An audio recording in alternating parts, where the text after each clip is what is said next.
Focus on nation. प्रतिटी खबर आपणक पर्यंत विजु जनता दल सरकार ओडिशा प्रदेश रे शासन करुचे।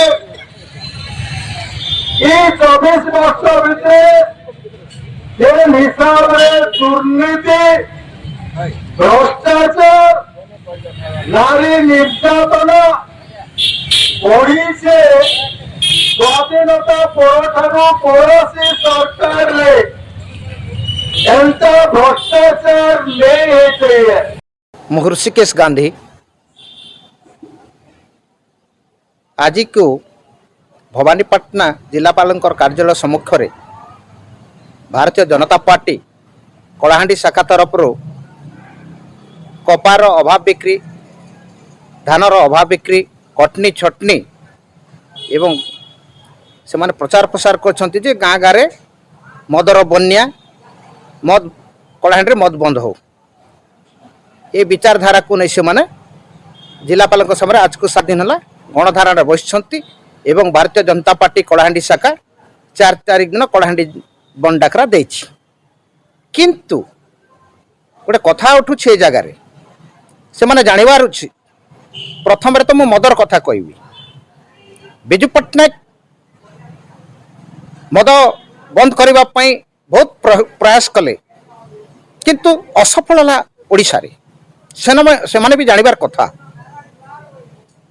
ଜବରଦସ୍ତି ଲୋକ ମଦ ରାନ୍ଧିଲେ, ପିଇଲେ, ଯାହାର ଫଳରେ ଥେରୁବାଲରେ 19 ଜଣ ମରିଯାଇଛନ୍ତି। এটা ପ୍ରମାଣ ଅଛି।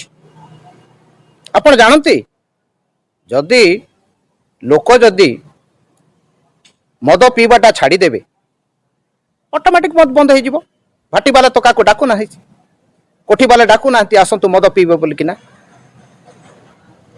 ତ ସେଥିପାଇଁ ଆମ ଲୋକ ସଚେତନ ହେଲେ ଭାରତୀୟ ଜନତା ପାର୍ଟିର ଡାକରାର କୌଣସି ଆବଶ୍ୟକତା ପଡ଼ିବ ନାହିଁ କି ଡାକିବେ ନାହିଁ। ଆଚ୍ଛା, ଯେଉଁମାନେ ଭାରତୀୟ ଜନତା ପାର୍ଟି ତରଫରୁ କିଛି ଲୋକ ସମର୍ଥନ ଦେଲା ଲୋକ ବି ଅଛନ୍ତି, ତାଙ୍କର କଥାରେ ବନ୍ଦ ଡାକରାକୁ ଯେଉଁମାନେ ସମର୍ଥନ ଜଣାଉଛି ସେମାନଙ୍କୁ ବି ମୋର ଗୋଟେ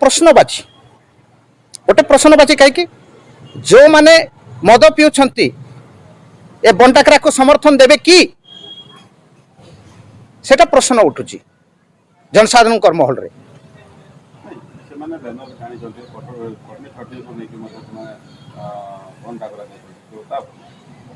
দেখন্তু, কটনি ছটনি যেতবেলে মোর